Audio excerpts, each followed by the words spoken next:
7 RCR 7 race course road, देश के प्रधानमंत्री का घर, पावर सेंटर। 2014 का ये साल इसी 7 रेस कोर्स रोड तक पहुंचने के संघर्ष का साल है। सारी राजनीतिक लड़ाई इसी के चारों ओर हो रही है। साल 2014 के इस अहम मोड़ पर कौन कौन है 7 रेस कोर्स रोड के दावेदार, कैंडिडेट्स, प्रधानमंत्री पद के उम्मीदवारों की राजनीति क्या है और इस राजनीति के पीछे छुपे असली चेहरे कैसे हैं? कुछ कैंडिडेट्स को आप जानते हैं, कुछ को लोग कम जानते हैं। प्रधानमंत्री पद के सभी दावेदारों की असली कहानी है 7 रेस कोर्स रोड। यह सीरीज इसलिए जरूरी है कि आप उन उम्मीदवारों को, दावेदारों को पहचान लें, समझ लें, परख लें जो आपके वोट से पहुंचेंगे 7 रेस कोर्स रोड।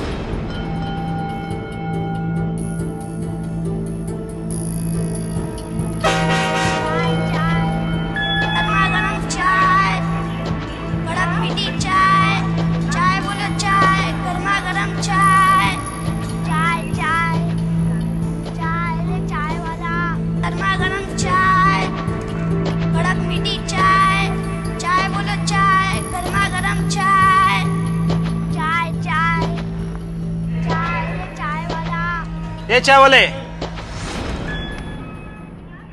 हाँ साहब, कितनी चाय चाहिए? कितने की है चाय? 10 पैसे की एक चाय। एक चाय देना। मैं हैरान हूं, ये गरीबों की बात करने वाले लोग खुलेआम बोल रहे हैं कि चाय बेचने वाला प्रधानमंत्री बन सकता है क्या?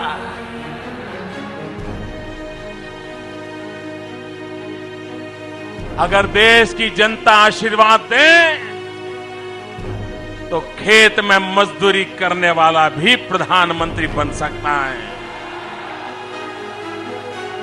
फुटपाथ पर बैठ करके जूतों की पॉलिश करने वाला भी प्रधानमंत्री बन सकता है। नरेंद्र मोदी गुजरात के मुख्यमंत्री और साथ साथ 7 रेस कोर्स रोड के एक बड़े दावेदार, वो नरेंद्र मोदी जिनका सफर एक छोटे से रेलवे स्टेशन से शुरू हुआ। आज भारत की राजनीति पर बातचीत नरेंद्र मोदी की चर्चा के बगैर पूरी नहीं होती है। ऐसा क्यों है? क्या सिर्फ इसलिए कि वो प्रधानमंत्री पद के उम्मीदवार हैं या इसलिए कि उनकी राजनीति से पूरा देश प्रभावित हो रहा है? लाखों लोगों के लिए वो रोल मॉडल है, तो लाखों लोगों के लिए वो एक विलेन है। लेकिन खुद नरेंद्र मोदी क्या है? जो नरेंद्र मोदी हमें नजर आते हैं, उसके पीछे का असली नरेंद्र मोदी कैसा है? कि मैंने अपनी मां को अड़ोस पड़ोस के घर में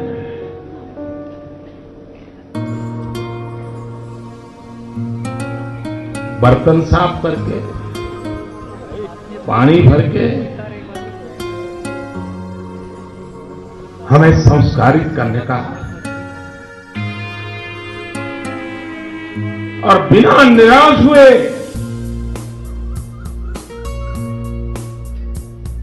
बच्चों को पालने का उस मां ने काम किया। साल 1950, देश को आजाद हुए 3 साल हुए थे। नए भारत की नींव पड़ रही थी, नए दौर की शुरुआत। इन्हीं दिनों आज के गुजरात के एक कस्बे वडनगर में नरेंद्र मोदी का जन्म हुआ। दिन था 17 सितंबर 1950। लेकिन जो नरेंद्र मोदी हमें आज दिखाई देते हैं, उनकी असली शुरुआत उनके जन्म से 8 साल बाद हुई, जब उन्होंने वडनगर रेलवे स्टेशन पर पहली बार कदम रखा। गांधीनगर से 80 किलोमीटर दूर पूर्वी गुजरात का एक छोटा सा कस्बा है वडनगर। करीब 56 साल पहले वडनगर के रेलवे स्टेशन पर दामोदर दास मोदी की एक छोटी सी चाय की दुकान थी। उन दिनों 7 साल का एक लड़का नरेंद्र भी सुबह सवेरे ही रेलवे स्टेशन पहुंच जाया करता था। नरेंद्र के पिता दामोदर दास मोदी चाय बनाते और वो चाय की केतली हाथ में लेकर प्लेटफॉर्म पर दौड़ दौड़ कर चाय बेचता था। उन दिनों वडनगर का ये रेलवे स्टेशन बहुत छोटा हुआ करता था और यहाँ से दिन में सिर्फ 2 बार ही रेल गुजरती थी। इसीलिए दोपहर में भी जब 1 घंटे के लिए स्कूल की छुट्टी होती तो नरेंद्र स्कूल से भागता हुआ अपने पिता का हाथ बटाने रेलवे स्टेशन चला आता था। लेकिन जब स्टेशन के सामने ही बने स्कूल की घंटी दोबारा बजती तो वो अपना बस्ता उठाता और फौरन स्कूल के लिए रवाना हो जाता। नरेंद्र मोदी का बचपन कई साल तक इसी तरह स्टेशन और स्कूल के बीच झूलता रहा।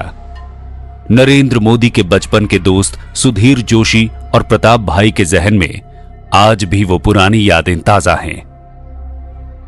स्टेशन और स्कूल उनकी 2 मिनट के रास्ते पे थी। 50 मीटर दूर स्कूल थी और 50 मीटर जाने में बहुत समय नहीं होता है, और छोटे बच्चे होते हैं, बच्चे तो दौड़ के ही जाते हैं। वडनगर की तंग गलियों में बना ये मकान आज बेहतर हाल में है, लेकिन करीब 63 साल पहले जब नरेंद्र मोदी का जन्म इस मकान में हुआ था, तब इसकी न तस्वीर ऐसी थी और ना ही तकदीर। 12 फीट चौड़े और 40 फीट लंबे ईंट और मिट्टी से बने इसी घर में नरेंद्र मोदी ने 5 भाई बहनों के बड़े परिवार के बीच अपना बचपन गुजारा है। नरेंद्र मोदी का पुश्तैनी घर रेल की 3 जुड़ी हुई बोगियों की तरह बना था, जिसका पहला कमरा बेडरूम और बैठक के तौर पर इस्तेमाल होता था, और उसके आगे का कमरा रसोई था, और सबसे आखिरी का कमरा स्टोर रूम था, जिसमें जलाऊ लकड़ियां और गोबर के कंडे भरे रहते थे। 60 का दशक। गुजरात के वडनगर में दामोदर दास मोदी की जिंदगी आसान नहीं थी। बड़ा परिवार लेकिन आमदनी कम। इस हाल में जब दामोदर दास मोदी का तेल बेचने के पुश्तैनी धंधे से काम नहीं चला, तब उन्होंने चाय की एक दुकान खोल ली। नरेंद्र मोदी भी जब 8 साल के हुए तो पिता की मदद करने के लिए चाय बेचने लगे, और रेलवे स्टेशन पर ही चाय बेचते बेचते उन्होंने एक बड़ा सबक सीखा। सबक था दुनियादारी का। इनकी जो स्पष्ट कहें तो जो आर्थिक समस्याएं थी, गांव में होती है हर एक की, लेकिन इनकी खास करके विशेष थी। फैमिली बहुत बड़ा था और आर्थिक जो उपार्जन होता है वो उस टाइम के हिसाब से हमको ऐसा लगता था। उसने कभी हमको फील करने नहीं दिया। वो आता तो अप टू डेट यूनिफॉर्म में आता, उसको देख के कभी नहीं लगता कि इसको कोई तकलीफ है। तो बच्चों, अभी आपने नदी और उसके विज्ञान के बारे में पढ़ा। क्या सभी को समझ में आ गया? बहुत अच्छे। अब सभी बच्चे नदी शब्द की विवेचना करके उसके व्याकरण को समझाते हुए उस पर निबंध लिखेंगे और अपनी कॉपी मॉनिटर को दिखा देंगे। गुरुजी, मैं अपनी कॉपी मॉनिटर को नहीं दिखाऊंगा। क्यों? अपनी कॉपी मॉनिटर को क्यों नहीं दिखाओगे? गुरुजी, आप ही मेरी कॉपी ठीक कर सकते हैं, क्लास मॉनिटर सुधार नहीं कर सकता। लेकिन नरेंद्र, सभी बच्चे अपनी कॉपी मॉनिटर को दिखा रहे हैं, इसमें बुराई क्या है? मुझे नहीं मालूम गुरुजी, लेकिन मैं सिर्फ आपको ही अपनी कॉपी दिखाऊंगा। ठीक है, बैठ जाओ। होमवर्क वो बोलते थे ना, तो वो ये सबसे पहला मुझे बताता था। को मॉनिटर को बताना चाहिए, लेकिन कभी कभी कहता था साहब आप देख लीजिए। मन से जिद्दी था वो, जो मतलब मन में पक्का कर लेता था, वो चीज को वो करके रहता था।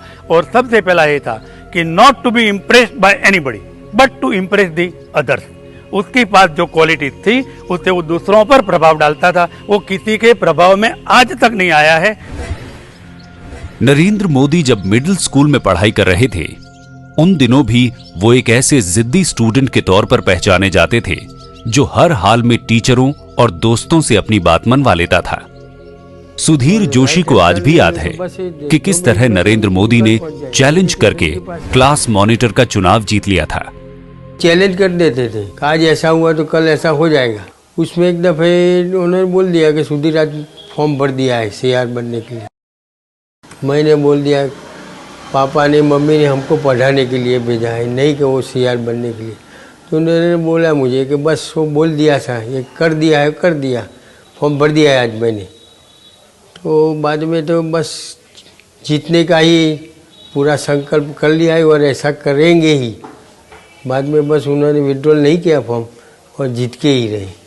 मैं ये मानता हूँ कि 2001 से लेकर और शायद उससे पहले भी पिछले 15-16 सालों में उनकी जो छवि रही है वो एक अकड़ू यानी कि स्टबर्न सिंगल माइंडेड शख्स की है। वडनगर कस्बे के बीच में बना ये शर्मिष्ठा तालाब है। एक वक्त ये तालाब मगरमच्छों से भरा रहता था, इसीलिए तालाब के ज्यादा अंदर जाने से लोग डरते थे। लेकिन अपने अड़ियल स्वभाव के चलते ही नरेंद्र मोदी मगरमच्छों से भरे इस तालाब में भी बेखौफ छलांग लगा दिया करते थे। वडनगर में रहने वाले उनके दोस्त सुधीर बताते हैं कि एक बार तो नरेंद्र मोदी घड़ियाल का एक बच्चा अपने साथ घर भी ले आए थे। वो ऐसे निडरता से ऐसे तालाब में जाता था, खेलता था। एक दफ़े वो छोटा सा एक बच्चा लेके भी घर चले गए थे। बाद में उन्होंने मदर ना बोल दिया कि वो तो तालाब में छोड़ दे, मर जाएगा, तो वापस छोड़ दिया था। ऐसे एडवेंचर वाले तो पहले से ही, और राइट हैंड टर्न ले लो तो बस। ये नरेंद्र मोदी के दोस्त सुधीर जोशी का दावा है, लेकिन इसकी सच्चाई का हमारे पास कोई सबूत नहीं है।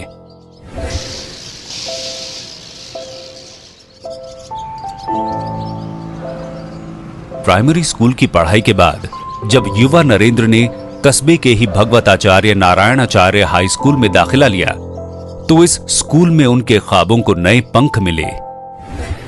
ड्रामा हो, डिबेट हो, स्कूल की कोई भी एक्टिविटीज हो, स्कूल द्वारा गांव में किए जाने वाले कोई भी सोशल वर्क हो, तो ये अग्रसर ही रहता था।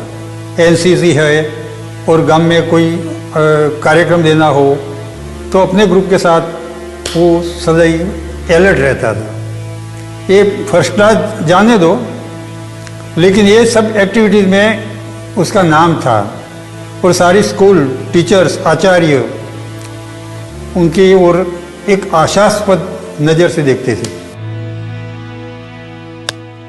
वडनगर के बीएन हाई स्कूल से नरेंद्र मोदी ने 10वीं तक की पढ़ाई की, लेकिन ये पढ़ाई लिखाई सिर्फ किताबों की नहीं थी। नरेंद्र मोदी दिन भर स्कूल में पढ़ाई के बाद दूसरे बच्चों की तरह अपने घर नहीं लौटते थे। सदा वत्सले मातृभूमे नमस्ते सदा वत्सले। स्कूल के दिनों में 8 साल के नरेंद्र मोदी की शामें अक्सर राष्ट्रीय स्वयंसेवक संघ की शाखा में ही गुजरती थी।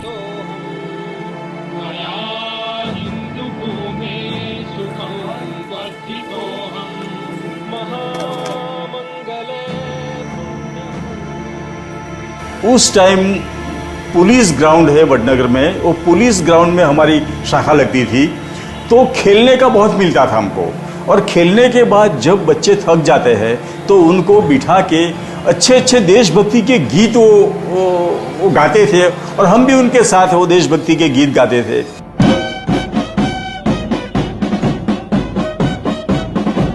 राष्ट्रीय स्वयंसेवक संघ का गठन 1925 में महाराष्ट्र के शहर नागपुर में हुआ था और वडनगर में उसकी शाखा 1944 में शुरू की गई थी। लेकिन 1948 में महात्मा गांधी की हत्या के बाद जब सरकार ने संघ पर प्रतिबंध लगा दिया था, तो गुजरात में भी संघ की जड़ें कमजोर पड़ गई थीं। करीब 10 साल बाद 1958 में जब बाबू भाई नायक नाम के संघ प्रचारक ने वडनगर में युवाओं को संघ से जोड़ने की मुहिम छेड़ी, तो संघ से जुड़ने वालों में 8 साल के नरेंद्र मोदी भी शामिल थे। और एक दिन संघ की शाखा में जब नरेंद्र की मुलाकात लक्ष्मण राव इनामदार उर्फ वकील साहब नाम के शख्स से हुई, तो जैसे उसकी दुनिया ही बदल गई। M.V. कामत ने the man of the moment में लिखा है कि उस वक्त गुजरात में प्रांत प्रचारक रहे वकील साहब से ही नरेंद्र मोदी ने संघ का बुनियादी सबक सीखा था। मैं हमेशा वर्तमान में जीता रहने वाला व्यक्ति हूँ। अब जब वर्तमान में जीता हूँ तो विद्यार्थी काल को भी उसी प्रकार से जी लिया। मुझे एक सुविधा रही है कि मैं किसी भी कालखंड में खुद के लिए न जिया हूँ, खुद के लिए न कुछ सोचा है, और उसके कारण मैं उस कार्य के साथ अपने आप को जोड़ देता हूँ। हमारे संघ में एक प्रचारक पद्धति है जो अपना पूर्ण जीवन संघ के लिए दे देते हैं। तो नरेंद्र भाई के मगज में भी, उनके मन में भी ऐसा विचार आया कि मैं भी प्रचारक हो सकता हूँ, उनके दिल में हो। और वो धार्मिक वृत्ति तो थे ही। आज भी शायद कम लोगों को पता है कि नरेंद्र भाई 2 टाइम की नवरात्रि जो होती है ना, चैत्री नवरात्रि और आसो की नवरात्रि, वो 35 साल से सिर्फ नींबू का पानी पी के वो नवरात्रि करते हैं। और योग तपस्या वो तो उनके स्वभाव में बचपन से ही है। एक तरफ आरएसएस का असर और दूसरी तरफ धर्म की ओर झुकाव। युवा नरेंद्र का मन जिस ओर बढ़ रहा था उससे उनके परिवार के लोग परेशान हो गए। उनके परिवार वालों को लगने लगा कि कहीं नरेंद्र मोदी संन्यास न ले लें। एमवी कामत ने अपनी किताब the man of the movement में लिखा है कि उनकी मां हीराबेन को यह डर सताता था कि कहीं एक दिन उनका बेटा घर छोड़कर चला ना जाए।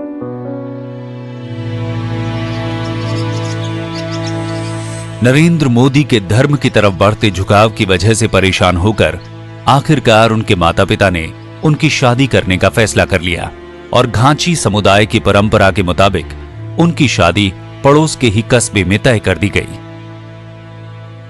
कैरावान मैगजीन के लेख के मुताबिक नरेंद्र मोदी की मंगनी वडनगर के पास ब्राह्मणवाड़ा की रहने वाली जशोदाबेन चिमनलाल से हुई थी और फिर 13 साल की उम्र में उनकी शादी भी कराई गई थी। लेकिन शादी के करीब 4 साल बाद 1967 में जब नरेंद्र मोदी 11वीं क्लास में पढ़ रहे थे तब अचानक एक दिन उन्होंने घर छोड़ने का फैसला कर लिया था। उस वक्त नरेंद्र मोदी 17 साल के थे। पत्रकार किंगसुक नाग ने द नमो स्टोरी में लिखा है कि यह आम धारणा है कि नरेंद्र मोदी की जिंदगी में यह सब कुछ तब हुआ जब उनके माता पिता उनकी पत्नी का गौना करवाकर बहू को मायके से अपने घर लाना चाहते थे। पर उनका ऐसा सिचुएशन है कि उन दिनों में गांव में ऐसे ही होता था, कम अल्प वयस में शादी हो जाती थी। फिर वो जो जिनके साथ शादी होती थी तो रहती थी अपने पिता के घर में और आप रहते थे अपने पिता के घर में। तो शायद जब वो एज ऑफ प्यूबर्टी रीच करते हैं तो शायद वो गाना का वो होता है, क्या बोलते हैं, रिचुअल होता है। पर शायद उस टाइम पे उन्होंने शादी रिजेक्ट कर दी। तो जब उन पे घर पे बहुत प्रेशर आया तो वो घर से भाग गए। 18 साल की उम्र में नरेंद्र मोदी ने आध्यात्मिक ज्ञान की तलाश में अपना घर छोड़ दिया था। लेकिन उसके बाद वो कहां गए और कहां रहे, ये बात कोई नहीं जानता। हालांकि खुद नरेंद्र मोदी का कहना है कि वो 3 सालों के लिए हिमालय पर चले गए थे। कुछ बातें ऐसी हैं जिसको मैं ये समय नहीं है कहने के लिए, लेकिन मेरे विद्यार्थी काल स्कूली जीवन के बाद मैं हिमालय में चला गया था। हिमालय के मेरी ज़िंदगी के जो 3 साल है करीब करीब, वहाँ की बहुत सी घटना है जो मुझे, लेकिन उसके विषय में अभी समय नहीं हुआ है कहने के लिए, कभी कहूँगा। नरेंद्र मोदी की जिंदगी का यह हिस्सा आज भी एक राज ही है। हिमालय यात्रा के 3 सालों में वो कहाँ रहे, उन्होंने क्या काम किया और क्या हासिल किया, इसके बारे में तो उनके परिवार को भी कुछ मालूम नहीं, क्योंकि इस दौरान नरेंद्र मोदी अपने परिवार से पूरी तरह कटे रहे। उनकी मां हीराबेन का खुद कहना है कि वो अपने बेटे के गम में पागल सी हो गई थी। लेकिन एक दिन अचानक उनके दरवाजे पर दस्तक हुई। दरवाजा खुला तो वो हैरान रह गई।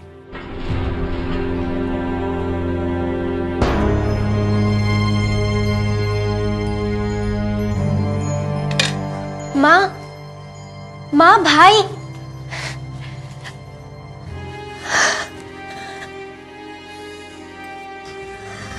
प्रणाम।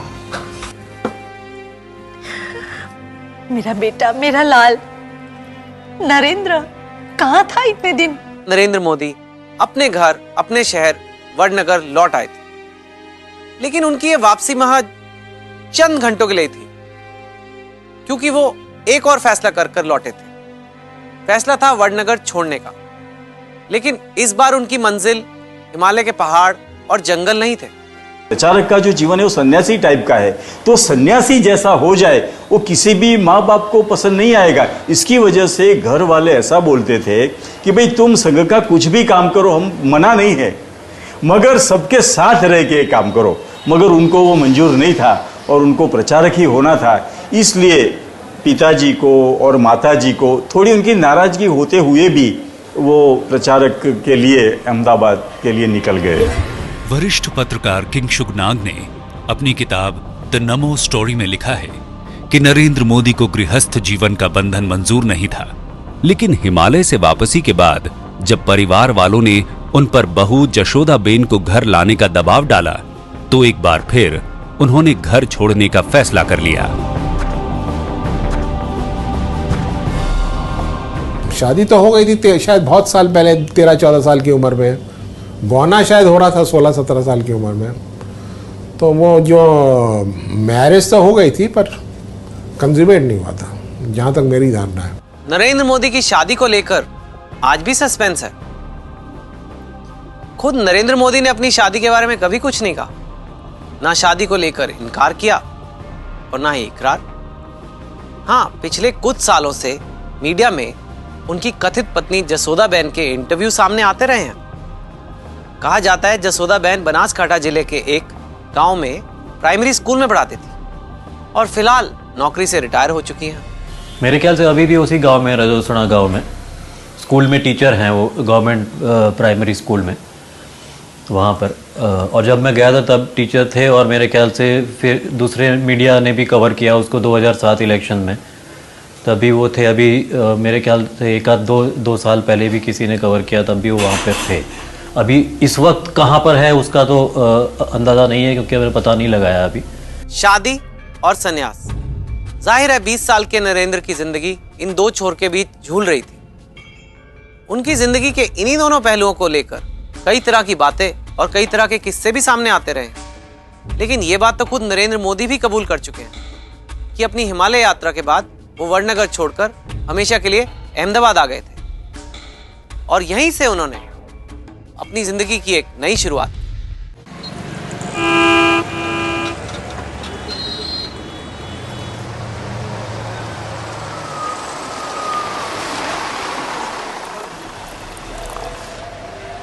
अरे भाई क्या करो, मोटा भाई को चाय दो इधर।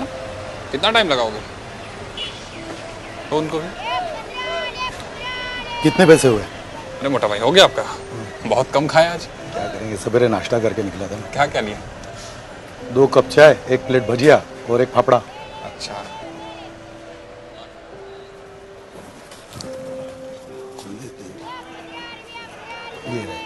अरे अंबाला जी नमस्कार। नमस्कार। कैसे हैं आप? मैं अच्छा हूँ। और नरेंद्र, दुकानदारी कैसी चल रही है? बस दुकानदारी ठीक चल रही है। कुछ चाय वाय कुछ मंगाऊं? कुछ नरेंद्र मोदी ने जब वडनगर से 80 किलोमीटर दूर अहमदाबाद का रुख किया तो इस शहर में उनका पहला ठिकाना ये बस स्टैंड बना। Gujarat state road transport corporation के इसी बस स्टैंड पर नरेंद्र मोदी के चाचा बाबूभाई मोदी एक कैंटीन चलाते थे और 1971 में जब नरेंद्र मोदी अहमदाबाद आए तो बाबूभाई ने भतीजे को कैंटीन में कैशियर बना दिया था। किंगशुक नाग ने द नामो स्टोरी में लिखा है कि बाबूभाई की कैंटीन में अक्सर अंबालाल खोस्ती नाम का एक शख्स आता था जो 20 साल के नरेंद्र के कैंटीन चलाने के तरीके से बेहद प्रभावित था। अंबालाल खोस्ती भी वहाँ आते थे जो आरएसएस के एक कार्यकर्ता थे। तो और ये मोदी साहब चाय भी देते थे, बहुत मल्टीफेस काम करते होंगे।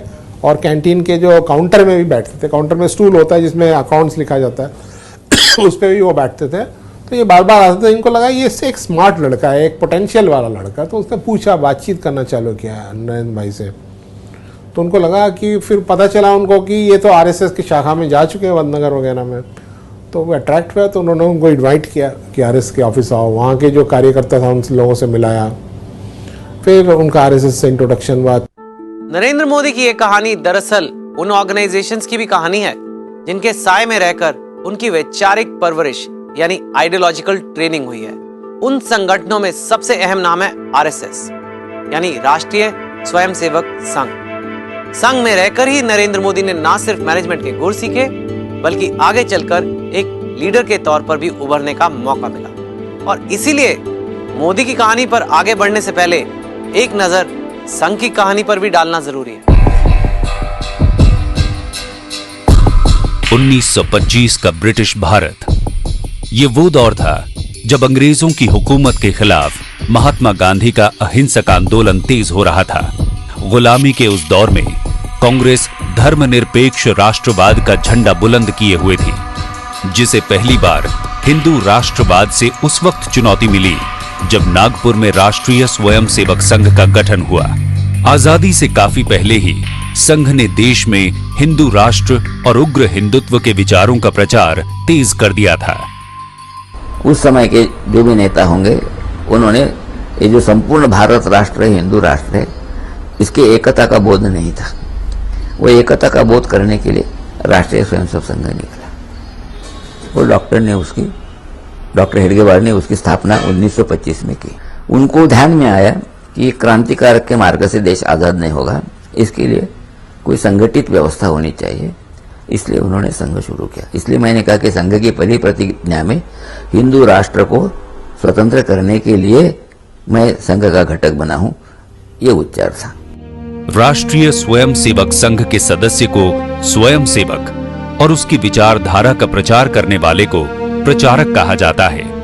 संघ के एजेंडे में सिर्फ हिंदुओं की बात होती है, इसीलिए कोई हिंदू ही उसका प्रचारक हो सकता है, जो जिंदगी भर अपना घर बार छोड़कर शहरों और गांवों में घूम घूम कर संघ का प्रचार करता है। प्रचारक यानी जो संपूर्ण जीवन संघ कार्य के लिए देता है, उसको हम प्रचारक मानते हैं। प्रचारक साधारणतः अविवाहित होता है, अपवाद नहीं है, ऐसी बात नहीं है, लेकिन साधारणतः अविवाहित होता है। तो गृहस्थ का स्थान नहीं, ऐसी बात नहीं है, लेकिन प्रचारक अलग श्रेणी है और वो संपूर्ण समय उसी के लिए देते हैं। कुटुंब का कोई भार, कोई दायित्व उनके तरफ नहीं होता। राष्ट्रीय स्वयंसेवक संघ का गठन तो 1925 में हुआ था, लेकिन उसे पहला बड़ा झटका उस वक्त लगा जब 1948 में महात्मा गांधी की हत्या के बाद केंद्र सरकार ने संघ पर प्रतिबंध लगा दिया था। नाथुराम गोडसे, पुणे का हिंदू, तो संघ का संबंध हो, ऐसा इस प्रकार का संशय कुछ लोगों के मन में आया। कुछ लोगों का जल्दी चला गया, लेकिन कुछ लोगों को लगा कि यही संघ को दबाने की यही एक मौका है, यही अपॉर्चुनिटी है, उस प्रकार से काम किया। जवाहरलाल नेहरू का यानी गांधी जी के हत्या के 1-2 दिन पूर्व अमृतसर का भाषण है कि संघ को हम जड़मूल से उखाड़ फेंकेंगे, तो प्रतिबंध आया, लेकिन चला नहीं वो। महात्मा गांधी की हत्या के महज 1 साल बाद ही संघ पर लगा प्रतिबंध हटा लिया गया, लेकिन इस 1 साल में ही संघ की जड़ें कमजोर हो गई और उसे दोबारा अपनी ताकत हासिल करने के लिए करीब 10 साल का वक्त लग गया। गुजरात में भी संघ को दोबारा खड़ा किया गया। लक्ष्मण राव इनामदार उर्फ वकील साहब नाम के एक संघ प्रचारक लक्ष्मण राव इनामदार ने 30 सालों की मेहनत से गुजरात में स्वयंसेवकों की बड़ी फौज खड़ी कर दी, और उसी फौज में वो बाल स्वयंसेवक भी था जिसे दुनिया आज नरेंद्र मोदी के नाम से पहचानती है। नमस्ते वकील साहब। नमस्ते नमस्ते, आइए अम्बालाल, आइए अंदर आ जाइए, आइए बैठिए। आओ नरेंद्र। नमस्कार साहब। नमस्कार, आइए आइए।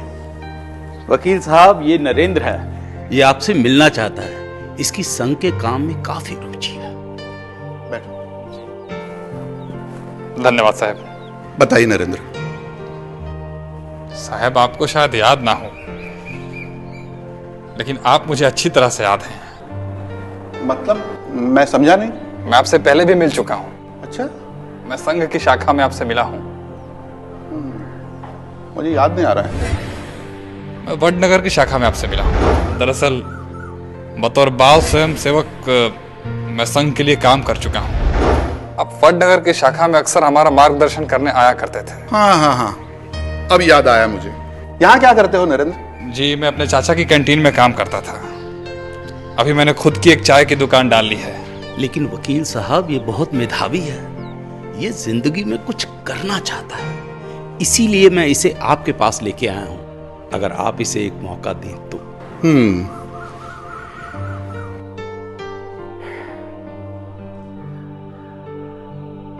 अच्छा, ठीक है, आप हमारे साथ काम करिए, लेकिन इसके लिए एक शर्त है, आपको यहीं हमारे साथ रहना होगा। बिल्कुल साहब। मंजूर है आपको? धन्यवाद आपका साहब। बहुत अच्छे। बहुत धन्यवाद वकील साहब जी।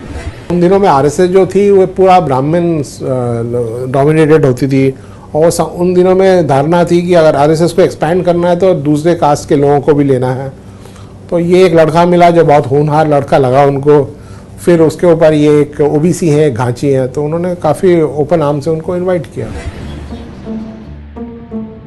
एमवी कामत ने the man of the moment में लिखा है कि युवा नरेंद्र जब अहमदाबाद के संघ मुख्यालय में रहने के लिए पहुंचे तो वहां 12 से 15 लोग पहले से ही रह रहे थे। उन दिनों संघ के दफ्तर में सुबह 5 बजे उठकर प्रचारकों के लिए चाय और नाश्ता तैयार करना नरेंद्र मोदी की पहली जिम्मेदारी थी। इसके बाद वो दफ्तर के 8-9 कमरों में झाड़ू लगाने का काम भी करते थे। अहमदाबाद में संघ के दफ्तर में नरेंद्र मोदी के काम का यह सिलसिला करीब 1 साल तक यूं ही चलता रहा। वो जब सीएम हुए उसके बाद उनका बहुमान हुआ हेडगेवार भवन में। उन्होंने उस दिन बताया कि आज से थोड़े एक साल पहले मैं यहाँ प्रचारक था, उस टाइम ये पुराना कार्यालय था, वहाँ कोई सुविधा नहीं थी। वो झाड़ू भी वो खुद लगाते थे, दूध लेने भी वो खुद जाते थे, चाय भी वो बनाते थे, और जो अपने सीनियर प्रचारक जी है ना उनके लिए वो चाय भी बनाते थे और उनके कप का भी वो साफ करते थे। 70 के दशक की शुरुआत का यही वो वक्त भी था जब गुजरात ही नहीं पूरे देश में राष्ट्रीय स्वयंसेवक संघ बेहद मुश्किल दौर से गुजर रहा था। लेकिन साथ ही वो कांग्रेस के मुकाबले एक नई राजनीतिक ताकत के तौर पर भी तेजी से उभर रहा था। उस वक्त गुजरात में कांग्रेस पार्टी भी 2 धड़ों में टूट गई थी। कांग्रेस के युवा नेता चिमन भाई पटेल ने इन हालात का फायदा उठाया और घनश्याम ओझा को हटाकर खुद को गुजरात का मुख्यमंत्री बनाने के लिए उन्होंने इंदिरा गांधी को मजबूर कर दिया। लेकिन 1973 में जब चिमन भाई पटेल गुजरात के मुख्यमंत्री बने तो राज्य में जबरदस्त सूखा पड़ा। देखते ही देखते महंगाई आसमान छूने लगी। दिसंबर 1973 में अहमदाबाद के एलडी इंजीनियरिंग कॉलेज के छात्र मेस का बिल बढ़ाने के विरोध में सड़कों पर उतर आए और फिर ये छात्र आंदोलन पूरे गुजरात में फैल गया। गुजरात के 40 शहरों में कर्फ्यू लगा दिया गया। हालात पर काबू पाने के लिए फौज को भी तैनात करना पड़ा। पूरे गुजरात में वो इंदिरा जी के खिलाफ और कांग्रेस के खिलाफ एक बहुत बड़ा एटमॉस्फेयर खड़ा हो गया। अखबार भी उसके अगेंस्ट में थे, पब्लिक भी अगेंस्ट में थी, और बहुत सारे लोग, जैसे कि बहुत सारे लोगों ने उनके खिलाफ धरने भी किए, आंदोलन भी किए। जो नवनिर्माण वाले आंदोलन थी, ये सभी लोगों ने काफी विरोध किया। मोदी जब प्रचारक बने तो उन्हें पहले संघ के स्टूडेंट विंग अखिल भारतीय विद्यार्थी परिषद की जिम्मेदारी सौंपी गई। उन्हें एबीवीपी के गुजरात यूनिट का इंचार्ज बनाया गया। संघ परिवार के एक आदमी होते हैं हर संस्था में, तो उनका जो गुजरात यूनिट का एवीपी था उनमें नरेंद्र भाई को भेजा गया, क्योंकि उनकी उम्र कम थी उस टाइम, शायद उसकी उम्र 20-21 साल की होगी, 74-75 की बात है। यही वो दौर था जब गुजरात में छात्र आंदोलन उफान पर था। हालात को भांपते हुए तत्कालीन प्रधानमंत्री इंदिरा गांधी ने फरवरी 1974 में चिमन भाई पटेल की सरकार को बर्खास्त कर दिया। राज्य में राष्ट्रपति शासन लगा दिया गया, लेकिन इसके बावजूद छात्रों का आंदोलन थमा नहीं, बल्कि समाज के पुनर्निर्माण का नारा बुलंद करते हुए उन्होंने नवनिर्माण आंदोलन का ऐलान कर दिया। इस नवनिर्माण आंदोलन से जुड़ने वाले राजनीतिक दलों में उस वक्त का जनसंघ भी शामिल था और युवा नरेंद्र मोदी जनसंघ के स्टूडेंट विंग एबीवीपी के इंचार्ज थे। लिहाजा वो भी इस नवनिर्माण आंदोलन में कूद पड़े।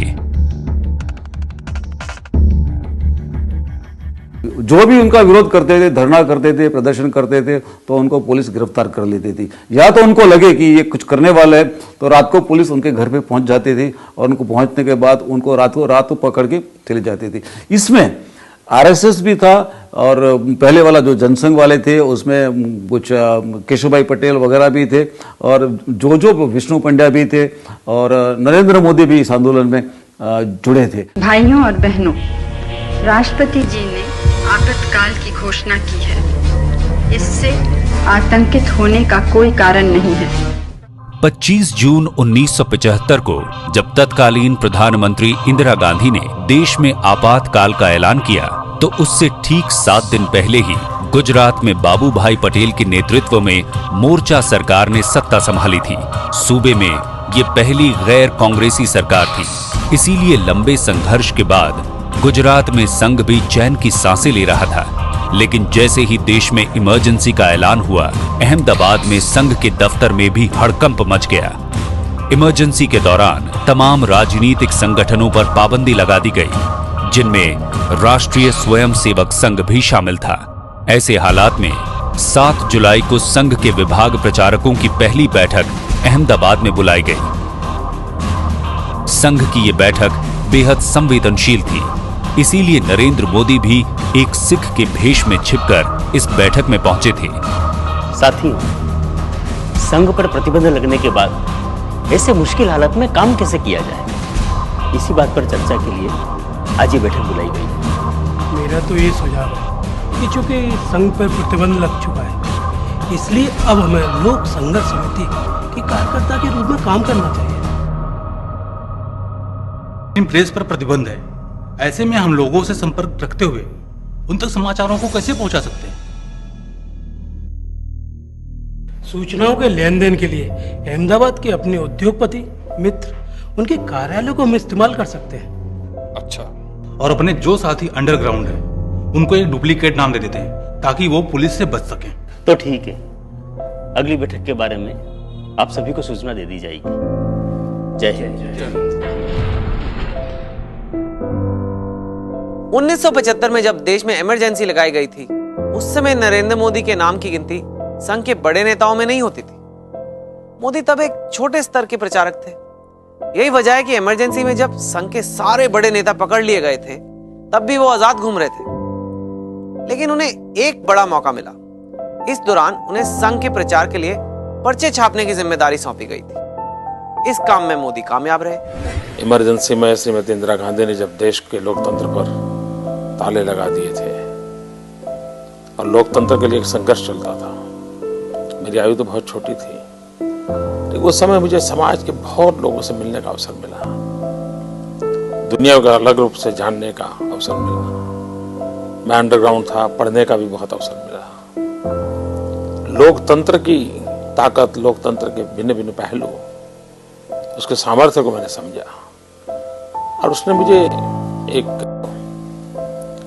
एक्सपोजर पे दिया, वाइड रेंज थिंकिंग प्रोसेस दिया। पब्लिसिटी मटेरियल जो होता था वो सब लेके ट्रेनों में लद देते थे जो दूसरी जगह में जाता था, और एक दो लोगों को जेल वेल में भी मिलने गए। एक लेडी कार्यकर्ता को उनको स्कूटर के पीछे लेके बचा भी दिया, तो उनको मौका मिला शायद काम करने का।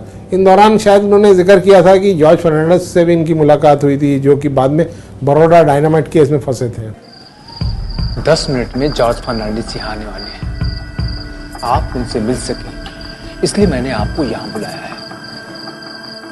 लेकिन वो तो गुजरात आने वाले थे, हम लोग तो उनके रहने का प्रबंध भी कर रहे थे। नहीं, वो गुजरात पहुंच चुके हैं, बस 10 मिनट में यहाँ आ जाएंगे। अच्छा, आइए जज साहब। जॉर्ज नहीं, बाबा कहो।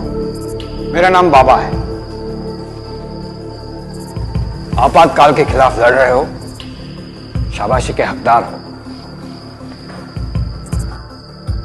आप भी इस लड़ाई में शामिल हैं, इसलिए आप भी बधाई के पात्र हैं। अच्छा बाबा,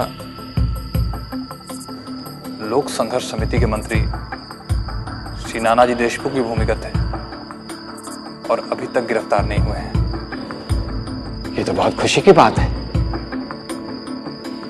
लेकिन सरकार जिस तरह से संघ के स्वयंसेवकों को दबा रही है, वो एक चिंता का विषय है। लेकिन संघ को भी अपनी शक्ति का इस्तेमाल करने के लिए किसी भी स्तर पर तैयार रहना पड़ेगा। जी, है बिल्कुल उचित रहे, लेकिन इंदिरा गांधी बहुत जिद्दी महिला है। हाँ बिल्कुल, वो अपनी जिद कभी नहीं छोड़ेगी। मुझे तो लगता है कि सशस्त्र प्रतिकार ही आपातकाल से बचने का एकमात्र उपाय है। संघ को राष्ट्र के हित में देर किए बिना इस विकल्प पर सोचकर अमल करना चाहिए।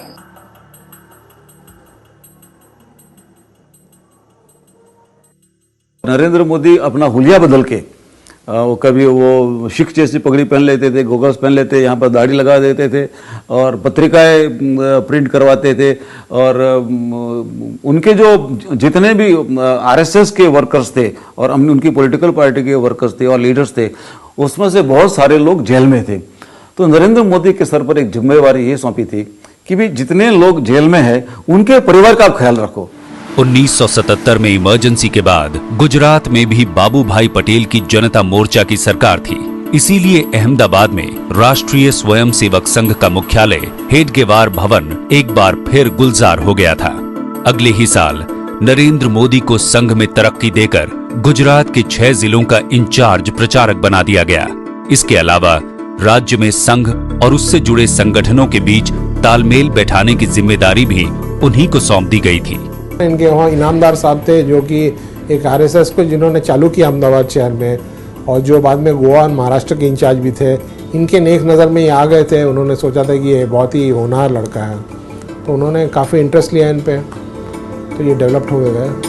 1977 से 1980 के बीच के 2.5 सालों में केंद्र और गुजरात की गठबंधन सरकारों का एक घटक दल जनसंघ भी था, जिसे राष्ट्रीय स्वयंसेवक संघ का राजनीतिक फ्रंट माना जाता था। लेकिन जब केंद्र में जनता पार्टी की सरकार गिर गई तो जनसंघ भी खत्म कर दिया गया और उसकी जगह 1980 में भारतीय जनता पार्टी वजूद में आ गई थी। उधर गुजरात में भी कांग्रेस एक बार फिर सत्ता में लौट आई, लेकिन मुख्यमंत्री माधव सिंह सोलंकी की आरक्षण नीति के चलते अगले 10 सालों में ही गुजरात में उसने अपनी जमीन खो दी। माधव सिंह सोलंकी एक ओबीसी के लीडर थे जो कि चीफ मिनिस्टर थे गुजरात के, और भारी मात्रा से वो इलेक्ट हुए थे। इतने भारी मात्रा से इलेक्ट हुए थे कि वो जो रिकॉर्ड है आज तक नरेंद्र मोदी ने में उसको डिस्प्लेस नहीं कर पाया। तो ओबीसी सपोर्ट से जब पावर में आए तो उन्होंने रिजर्वेशन की पॉलिसीज चालू कर दी। जब रिजर्वेशन की तो बहुत राइटिंग हुआ है गुजरात में। तो ये राइटिंग के दौरान जो अपर क्लास के लोग थे बहुत परेशान हो गए। उन दिनों में कांग्रेस के ओरिजिनल सपोर्टर्स तो पटेल वगैरह ही थे, ब्राह्मण, वैश्य, पटेल वगैरह। मुख्यमंत्री माधव सिंह सोलंकी ने कांग्रेस का वोट बैंक मजबूत करने के लिए खाम फॉर्मूला चला था। खाम यानी क्षत्रिय, हरिजन, आदिवासी और मुसलमानों का एक गठजोड़। और खाम को कामयाब बनाने के लिए 1977 की बख्शी कमीशन रिपोर्ट के आधार पर उन्होंने ओबीसी को आरक्षण देने का ऐलान कर दिया था। पिछड़े वर्गों को शिक्षा संस्थानों में 10% आरक्षण का ये कोटा 1985 का चुनाव आते तक बढ़ाकर 28% तक कर दिया गया, जिसका नतीजा गुजरात में आरक्षण विरोधी हिंसक आंदोलन के तौर पर देखने को मिला। गुजरात में सबसे पहले रिजर्वेशन के खिलाफ आवाज तो मेडिकल कॉलेज से उठी, क्योंकि जो अपर क्लास के जो स्टूडेंट थे उनको सिर्फ 1 मार्क या 1% के लिए एडमिशन नहीं मिलता था, और जो रिजर्वेशन में आते थे उनको चाहे कितने भी परसेंटेज कम हो तो उनको मिल जाता था। इसी वजह से ये आंदोलन वहीं से शुरू हुआ। तो उस वक्त भी माधव सिंह सोलंकी गुजरात के चीफ मिनिस्टर थे, तो उनको लगा कि ये आंदोलन है, ये रिजर्वेशन के खिलाफ नहीं है, ये मेरे खिलाफ है। तो उन्होंने आंदोलन को क्रश करने की कोशिश की। उन्होंने भी पुलिस फोर्स का बहुत बड़ा इस्तेमाल किया। 80 के दशक में जब कांग्रेस ने गुजरात में पिछड़े वर्ग के लिए आरक्षण का कार्ड खेला था, तो ब्राह्मण और बनिया समेत गुजरात का पटेल समुदाय उससे छिटक गया और उसका झुकाव नई पार्टी बीजेपी की तरफ बढ़ता चला गया। इसका नतीजा ये हुआ कि 1985 में गुजरात में जहां बीजेपी के कुल 11 विधायक थे, वहीं 1990 के चुनाव में उनकी संख्या 67 तक जा पहुंची।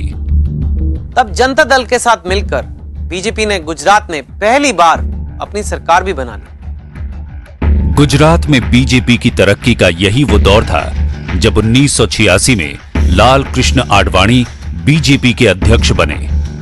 गुजरात में बीजेपी को मजबूत करने के लिए आडवाणी ने कांग्रेस से नाराज ब्राह्मण, वैश्य और पटेल समुदाय को तेजी से अपने साथ जोड़ना शुरू किया। इस वक्त तक नरेंद्र मोदी संघ में ही थे, लेकिन जब 1987 में अहमदाबाद म्युनिसिपल कॉरपोरेशन के चुनाव में बीजेपी को बड़ी जीत हासिल हुई तो नरेंद्र मोदी को संघ से निकालकर गुजरात बीजेपी में सचिव बना दिया गया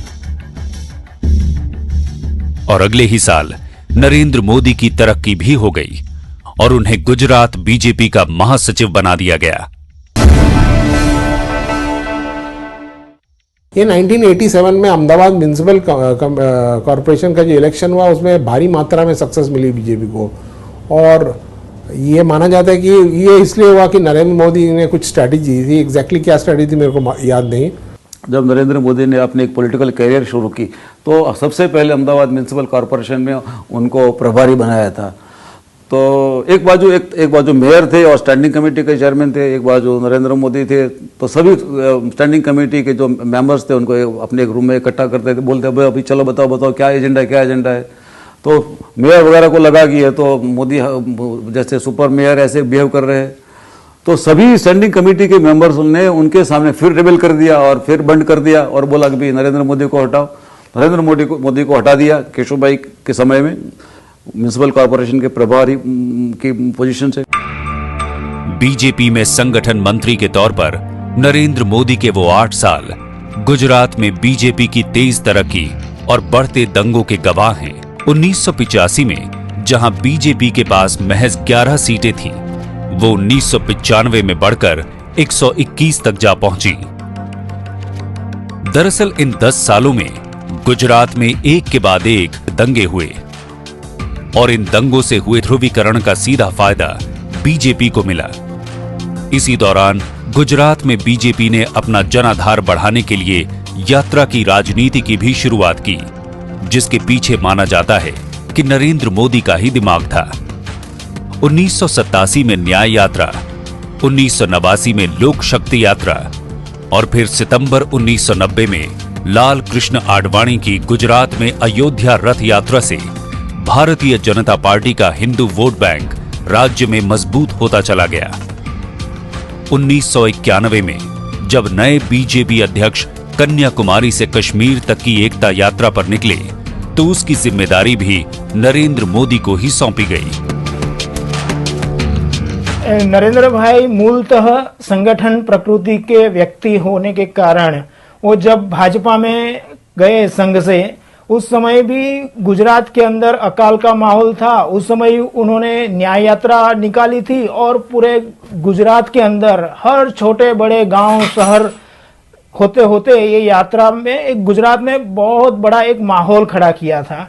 उसके बाद लोक शक्ति यात्रा निकाली थी। तो मतलब नरेंद्र भाई एक कुशल संगठक कर्ता होने के कारण ये यात्राओं का जो आयोजन है वो उनको बहुत सूझबूझ से वो करते थे।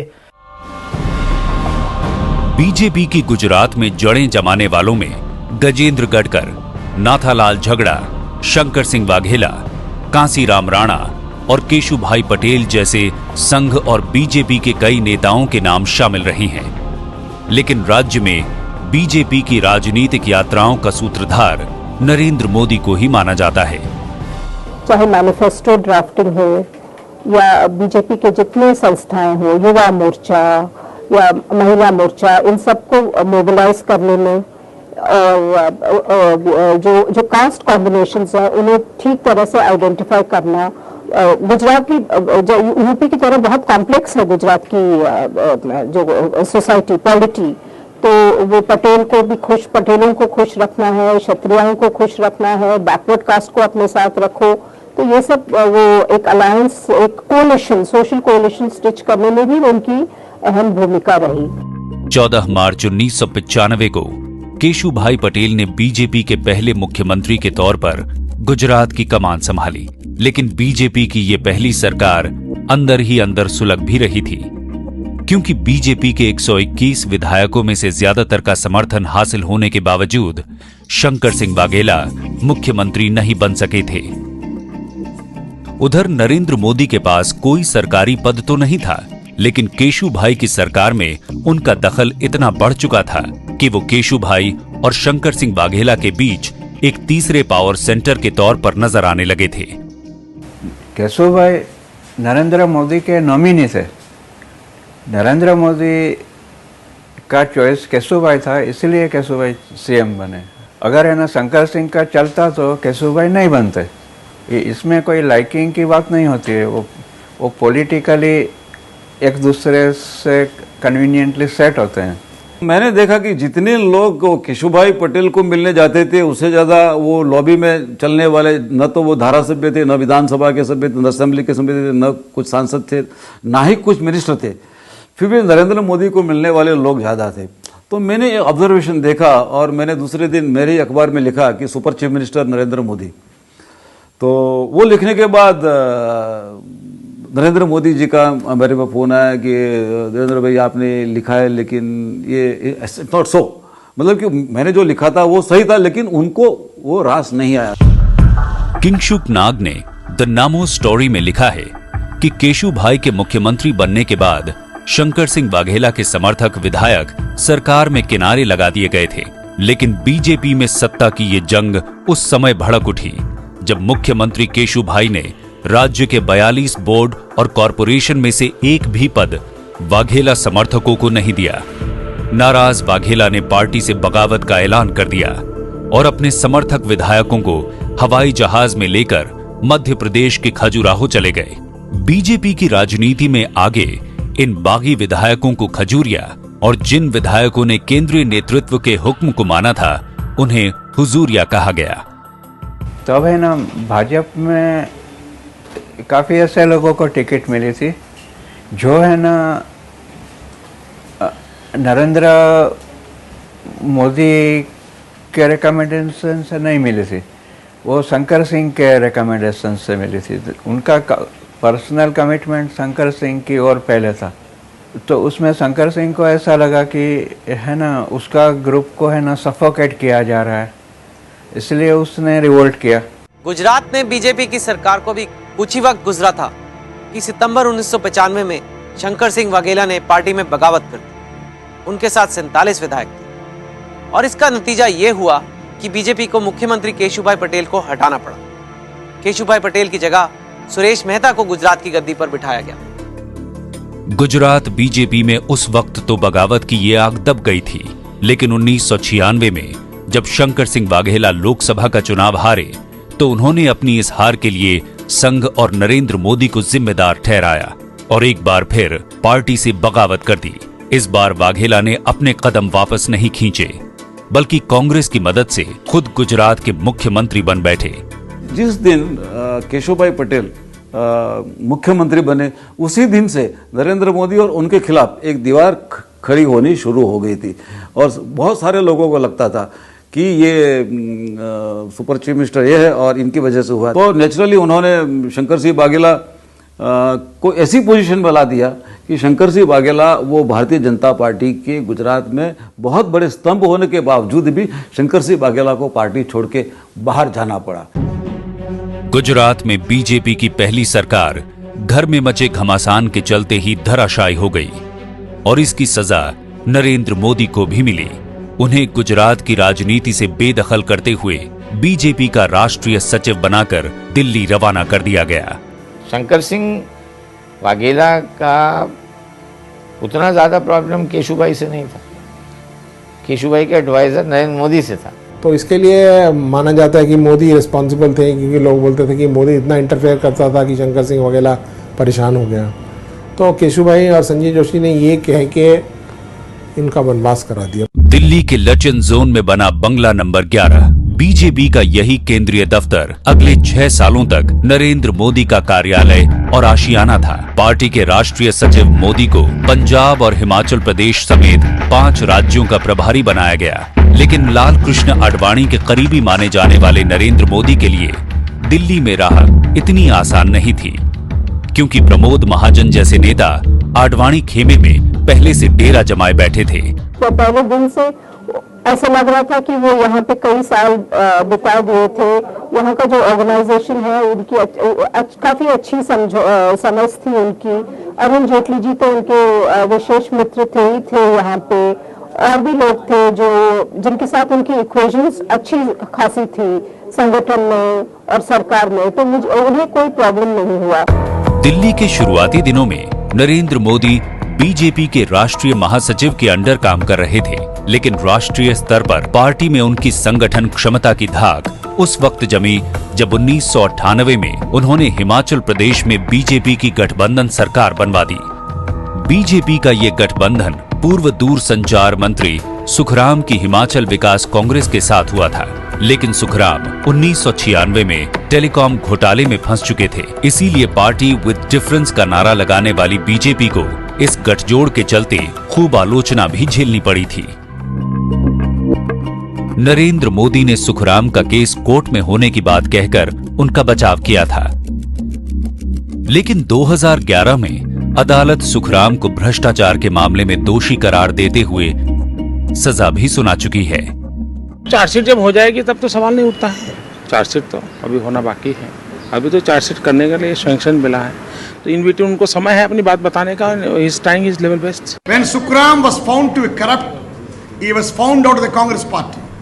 When he was found corrupt, he was found inside the BJP. पूरा सेशन ऑफ पार्लियामेंट गवा हुआ, क्योंकि बीजेपी पार्लियामेंट चलने नहीं दी सुखराम की वजह से।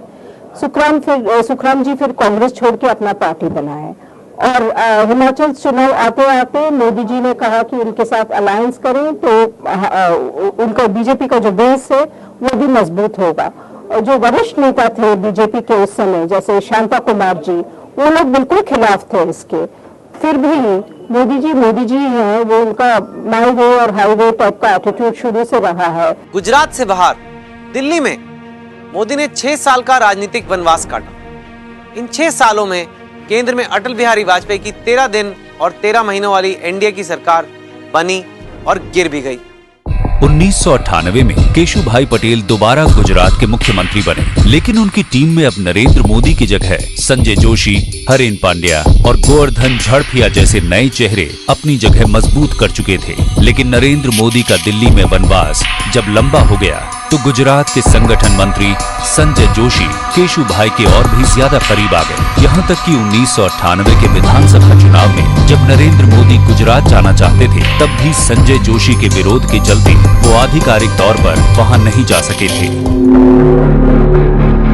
नरेंद्र मोदी और बीजेपी के पूर्व महासचिव संजय जोशी की दुश्मनी अभी भी चर्चा में रहती है, लेकिन इसकी शुरुआत 1996 में उस वक्त हुई थी जब नरेंद्र मोदी को गुजरात से दिल्ली भेज दिया गया था। उस समय संजय जोशी जी बहुत स्ट्रांग थे गुजरात में, तो कुछ समय तक मोदी जी अपने आप को हटा दिए गुजरात से। लेकिन जब वहाँ हालात थोड़ा बिगड़ने लगे बीजेपी लोकल बॉडी चुनाव हारने लगी, फिर कुछ अहम बाई इलेक्शंस हारने लगे, तब उस दौरान उस समय मोदी जी ने देखा कि यहाँ कुछ अपॉर्चुनिटी है मुझे वापस जाने का। तो फिर वो अपना एक जो स्पेस था उनका वो फिर बनाने की कोशिश की गुजरात में। तो ये कहना कि वो एकदम गुजरात से हट गए ये गलत है, और ये कहना कि वो गुजरात में हमेशा टांग लड़ाते थे ये भी गलत होगा। गुजरात में बीजेपी की सरकार और केंद्र में बीजेपी के नेतृत्व में एनडीए की सरकार। 1998 का वो दौर जब लाल कृष्ण आडवाणी की जगह कुशाभाऊ ठाकरे ने बीजेपी की कमान संभाली। नए अध्यक्ष कुशाभाऊ ने नरेंद्र मोदी को महासचिव बनाया, लेकिन नरेंद्र मोदी की निगाहें तो गुजरात पर टिकी थी और इसके लिए उन्हें और ज्यादा इंतजार नहीं करना पड़ा। 26 जनवरी 2001 को गुजरात में आए विनाशकारी भूकंप ने नरेंद्र मोदी की गुजरात वापसी का दरवाजा खोल दिया, क्योंकि गुजरात में भूकंप से पैदा हुए हालात से निपटने में केशुभाई पटेल की सरकार नाकाम नजर आ रही थी। मुख्यमंत्री केशुभाई के काम करने के तौर तरीकों को लेकर भी सवाल खड़े हो रहे थे।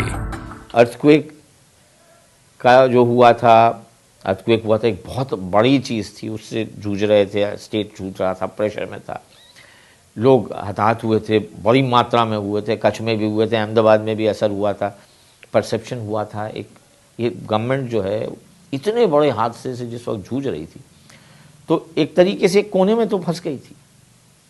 उसके बाद के बाई इलेक्शंस भी हुए, चीज़ें हुई, तो ये सारा स्थितियां जो हो रही थी वो एक ना एक तौर से कि भाई केशु भाई एक कोने में फंसे हुए थे उस वक्त। गुजरात में विनाशकारी भूकंप आने से कुछ महीने पहले ही बीजेपी अहमदाबाद और राजकोट म्यूनिसिपैलिटी के चुनाव हार चुकी थी, जिस पर उसका 1987 से कब्जा बना हुआ था। बीजेपी सूबे के 25 में से 23 जिला पंचायत के चुनाव भी हार गई थी और एक साल बाद ही गुजरात में विधानसभा चुनाव होने थे। सूबे में इन छोटे चुनावों के ट्रेंड से यह साफ था कि गुजरात में बीजेपी सत्ता गंवा सकती है। ऐसे हालात में भारतीय जनता पार्टी के केंद्रीय नेतृत्व पर मुख्यमंत्री केशुभाई पटेल को हटाने का दबाव और ज्यादा बढ़ गया था। बीजेपी उस समय bio elections, local body elections, student election, छात्र संघ चुनाव सब हारती रही। बहुत ही बुरा दौरा से गुजरी बीजेपी। और फिर आया वो भूकंप।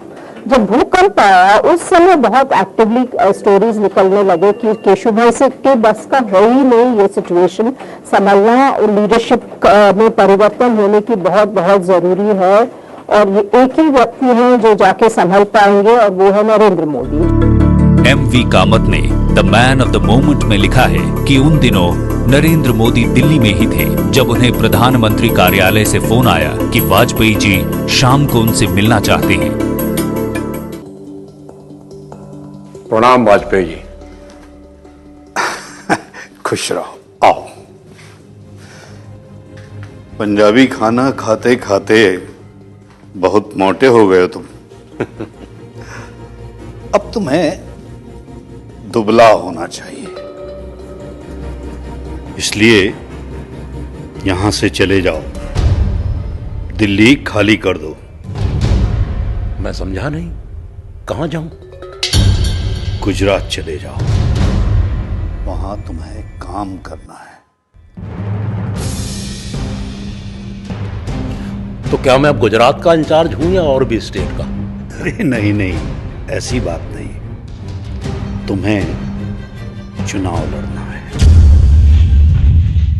लेकिन अटल जी, आप तो जानते ही हैं कि ये मेरा काम नहीं है और वैसे भी 6 साल से मैं गुजरात से दूर हूं, वहां की समस्याओं से अनजान हूं और वैसे भी ये मेरी रुचि का क्षेत्र नहीं है।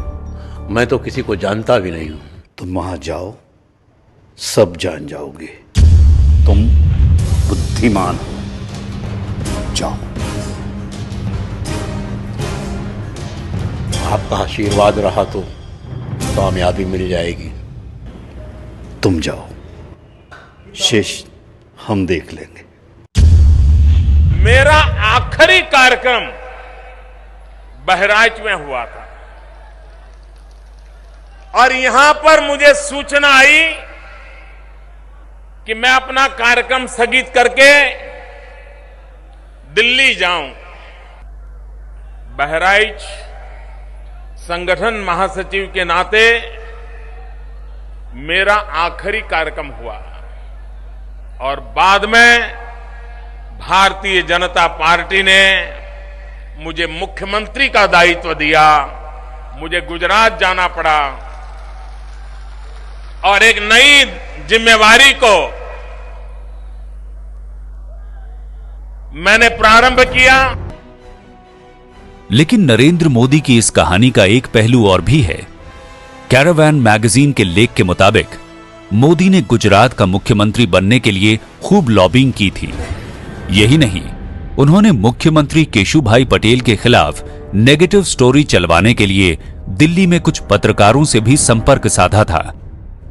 लेख में आउटलुक पत्रिका के editor in chief Vinod Mehta के हवाले से लिखा गया है कि एक दिन जब वो दिल्ली में अपने ऑफिस में काम कर रहे थे तो नरेंद्र मोदी उनसे मिलने आए और उनके पास कुछ ऐसे दस्तावेज थे जिनसे गुजरात के मुख्यमंत्री केशुभाई पटेल के बारे में गलत बातें पता चल रही थीं।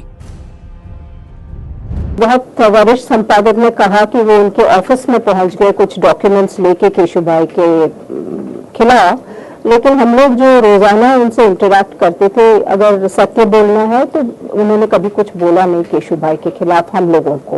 हो सकता है कि कुछ चंद लोगों को चुना होगा स्टोरीज वगैरह प्लांट करने को, लेकिन इतना तो जरूर इशारों में कहते थे कि भाई सरकार का हाल तो ठीक नहीं है, बिगड़ रहा है, संगठन का हाल ठीक नहीं है, बिगड़ रहा है। में अगर हम केशव भाई के नेतृत्व में भारतीय जनता पार्टी इलेक्शन लड़ेगी तो इलेक्शन गुजरात में भारतीय जनता पार्टी हार जाएगी। ये बातें नरेंद्र मोदी ने गुजरात में रहते हुए अपने जो खास लोग थे, जैसे अमित शाह थे या दूसरे भी कुछ लोग थे, इनकी मदद से ये बातें दिल्ली में इनकी लॉबिंग हुआ करती थी, और वो परफेक्ट ऐसे लॉबिंग थी कि नरेंद्र मोदी को फिर जैसे कि मैं तो कुछ जानता ही नहीं हूं। 2001 में बीजेपी ने केशुभाई पटेल की जगह नरेंद्र मोदी को गुजरात का मुख्यमंत्री बनाने का फैसला कर लिया था। ये एक बड़ा फैसला था और यहीं से 7 रेस कोर्स रोड की दावेदारी का रास्ता भी शुरू हो गया। लेकिन यह फैसला बड़ा चौंकाने वाला था। बीजेपी के नेता भी हैरत में थे क्योंकि मोदी ने कभी कोई चुनाव नहीं लड़ा था। खास बात यह कि आरएसएस के इतिहास में भी ऐसा पहली बार हो रहा था कि जब उनका कोई प्रचारक मुख्यमंत्री बनने जा रहा था। नरेंद्र मोदी की कहानी में अभी कई मोड़ बाकी है। 7 RCR के अगले एपिसोड में यह कहानी जारी रहेगी।